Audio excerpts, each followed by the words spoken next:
Alright, well, today on this episode, Mazda Mini Trucking, we got a parts truck back here, and it has everything on it, and a lot of people have requested me to do a video about taking everything off. What can you get rid of to get ready to put a Weber on it? Like, I got a Weber, now what do I do? What all can I get rid of? So, with this beater of a parts truck, I'm going to try to go through it and take everything off as if I was going to put one on it and go from there. So hopefully this video will help you out. It's a very windy day today, but it is nice outside. The weather's nice. So we're going to try to get this done. I hope it's not too windy. If it's too windy, I'll just try to talk louder. But let's get started. Okay, what you'll see missing here is all the vacuum stuff, most of the vacuum lines and the canister. I'd already removed it before, and as you'll see in this illustration, there was about 20 vacuum lines and of course a canister and a couple of other things. This was a friend of mine's truck and it had been running before, so we had removed all that before, and we had put a bunch of vacuum caps on the original carburetor and made it run pretty good. So what we're going to do, grab your 10mm socket wrench. There's about 3 bolts on the valve cover. You'll want to, sometimes there's a wing nut, of course, and you'll want to unscrew that, and then you'll want to unclip this and take the lid off and take your bolts loose and pull the air breather off for starters. And of course, we don't have them here, but if you do have them, go ahead and take off all your vacuum lines. Like I said, there's about 20 of them. You won't need them. Get rid of your canister and stuff. And what we're doing here is just going to take this breather off. We're going to pretend we already took all our vacuum lines and stuff off. We're going to take this breather off, and then we're going to take the carburetor off.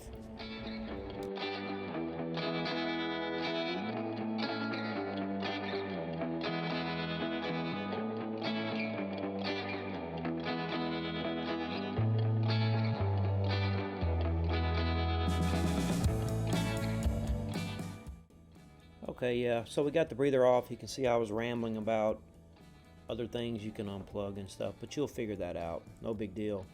We're going to get rid of this carburetor real quick, and as you can see, we've been into it before. It's got a couple of vacuum caps here and there, and they've dry rotted.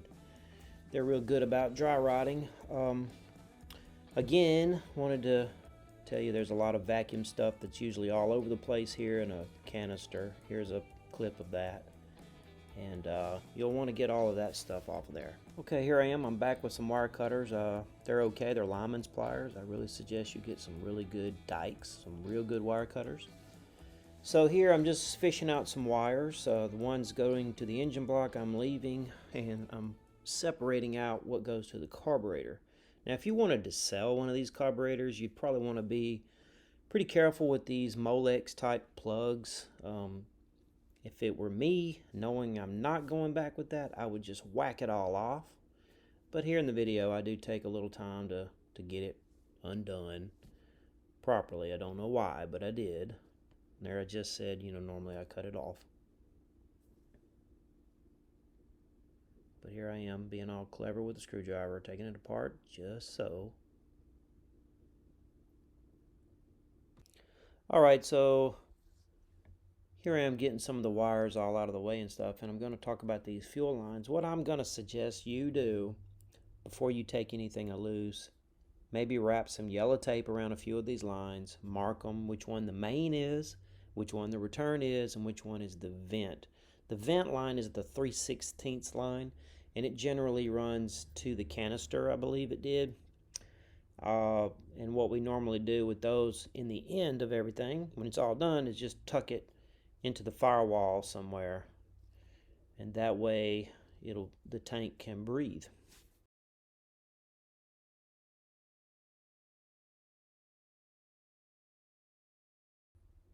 And that would be this little one right here. You can see that's where I generally let it hang out. It's tucked up in the firewall, just out of the way. Okay, let's grab our 12mm wrench here and start taking these nuts off these studs. I'm going to speed this up because this gave me a little trouble.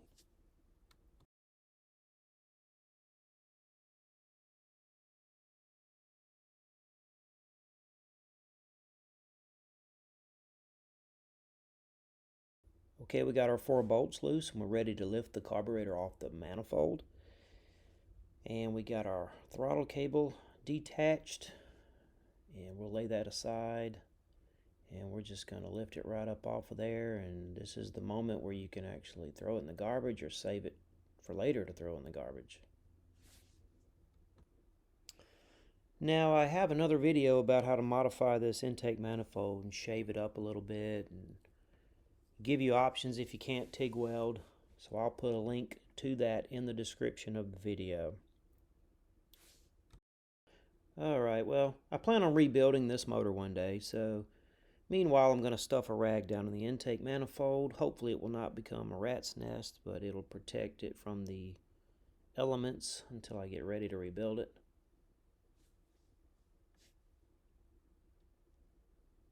That's your brake hose. You'll want to keep that. That little piece there was for, I forgot, but you can get rid of it and clean it up a little bit. Of course, we don't have our fuel pump on there. Probably need to stop that hole up as well.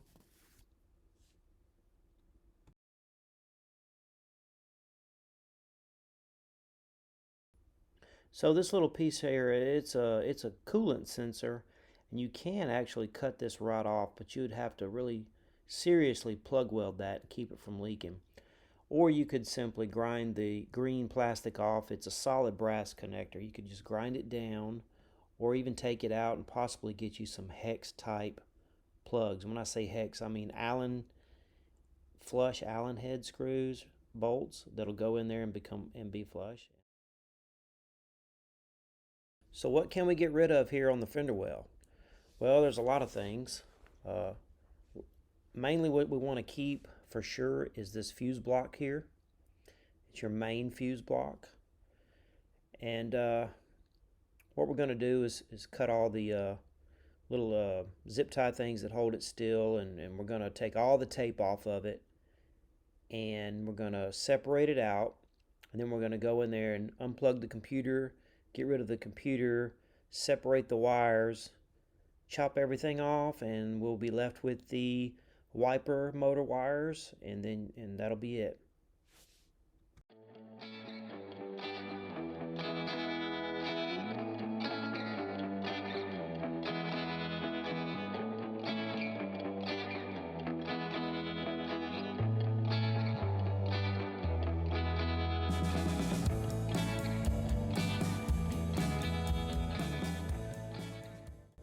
Okay, a lot of these are just some map sensors and vacuum idle up solenoids and stuff. So let's get a screwdriver and take them off the fender well, and then we'll clip them off.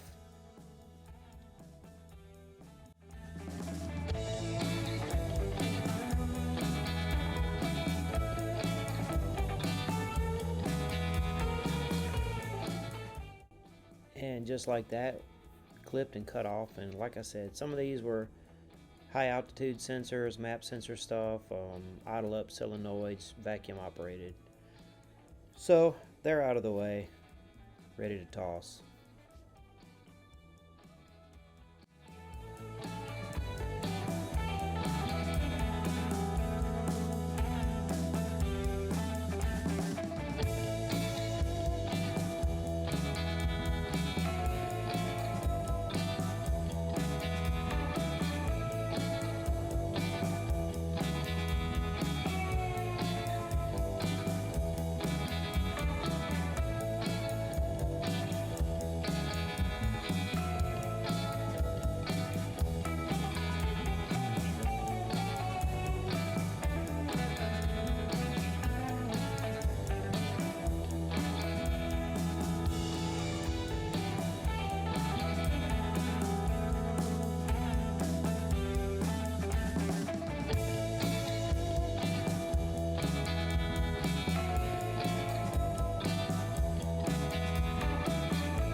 Okay, there will be one small ground wire here that you may have to cut in order to get this wiring harness free. Don't panic, don't worry about that.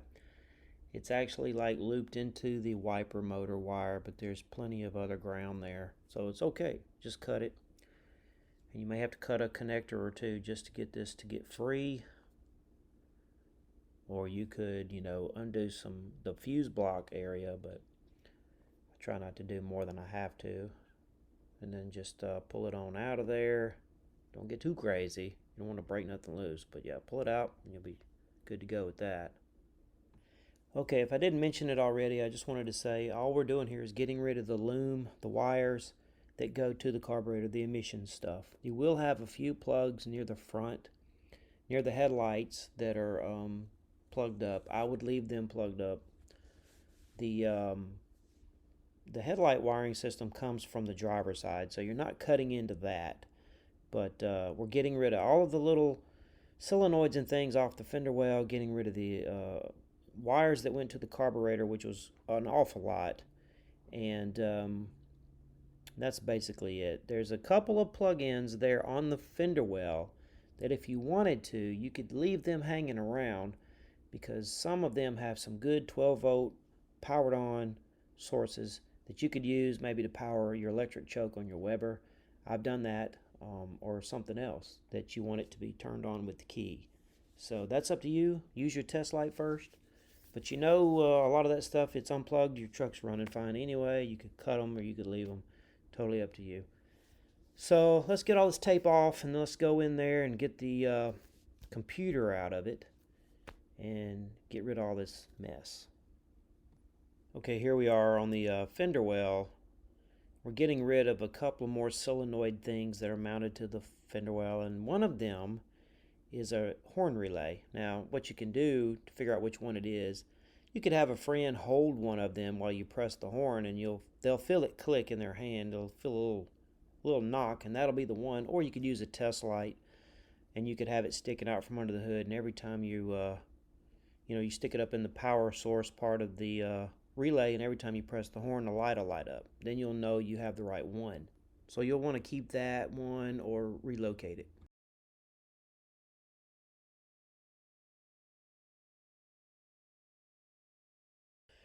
Alright, a lot of people don't like to do this, but you get to this point right here where you have to clip a couple things and just leave some empty naked wires.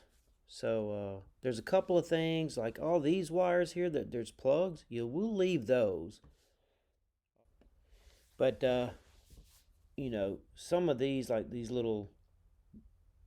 those things that were on the fender well, you just clip them off. Leave your horn, but the other stuff we'll cut it off and just toss it. It's still wrapped up in the wire loom. You could probably unwrap it really well and do all that, or hell, you could even run it on the inside of the fender, like outside, on the back side of the fender, on the other side of this fender well. But I don't know if you want to put your horn relay back there, but some people do. Okay, real quick, look at this. This is a before. Look at all that mess. Now it's cleaned up, and you can see that's my horn relay.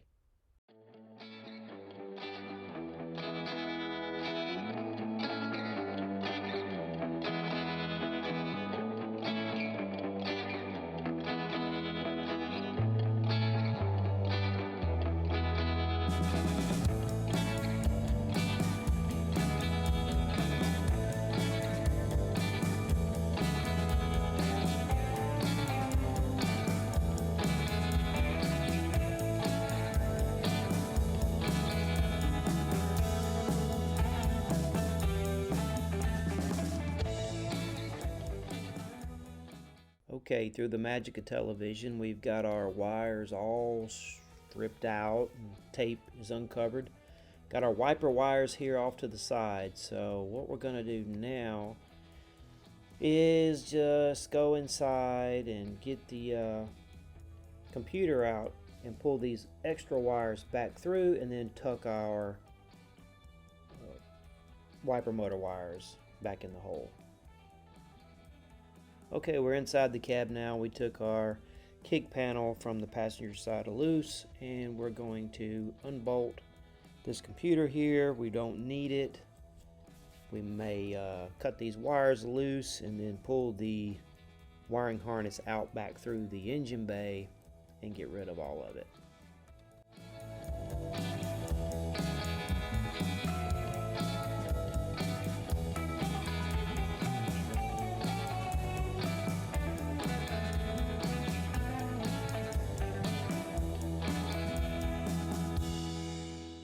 Alright, it's unbolted, we chopped it loose.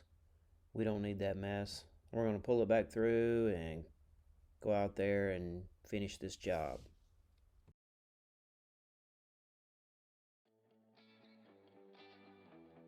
Okay, as you can see, I've pulled it through and it's bundled up, it's taped up. So we're going to remove all this tape and we're going to get rid of all of this wiring harness that went to the computer from the carburetor.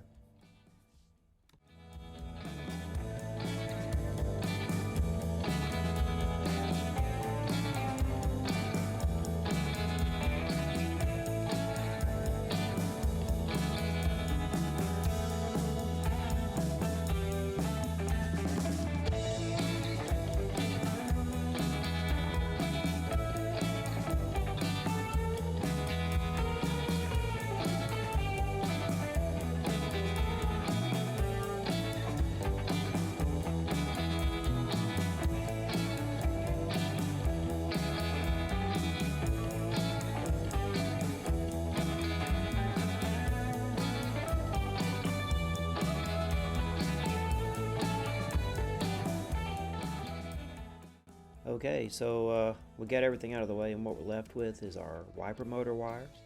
So I'm gonna just bound these up a little bit. If this, you could use zip ties or electrical tape, but this is just a parts truck, so I'm just wrapping them up together and sticking them back through and putting the rubber grommet back in the firewall.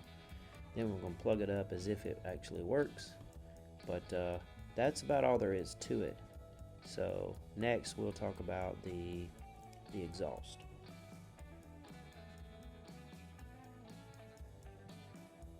Okay, now for the exhaust side, you could take a Sawzall or a Dremel with a die grinder wheel type thing, or even a grinder with a grinding wheel, and cut these four little channels off, and you can pinch those up. This here, I kind of took it apart and I cut these lines, and then I pinched them and crimped them and put them back. And you can do this for just a little while until you get yourself a header. So let me show you a picture of what I'm talking about. So you can see here these four little pieces I cut and crimped. You can also use some Chevy style lug nuts if you want to cap them off that way. And like I was saying earlier, you can take the two bottom tubes loose and cut them and crimp them and put them back together, and you got that part handled as well. You can do all of this until you can get yourself a header. Okay, so as you can see, we've come a long way. We've got rid of pretty much everything. It's pretty cleaned up. So this is what all you can get rid of when you do a Weber carb swap. What you don't see here is the exhaust side, but that's pretty simple. Yes, you can get rid of your carburetor. Of course, that's junk. Yes, the computer, it does nothing. Wires, stupid solenoids and vacuum solenoids. You can get rid of all of it. True story. And this is my everyday driver. As you can see, it's got the header. And this is what I was saying. Over here, I have the only thing left over here is the horn relay, and it's square. I did leave some plugs that I could probably get rid of. I kept one because it has a nice 12-volt source, and I use it to power my choke. I'm a Weber. I have a power wire from my amplifier from a stereo running through where the old loom was, the old wires. And that could have been done a little better. Probably could have ran it on the outside in the fender well and come out here. I may do that one day. But But for now, that's just what that looks like. And that's what I did with my wipers. And it all works. It's very reliable. Everything works great.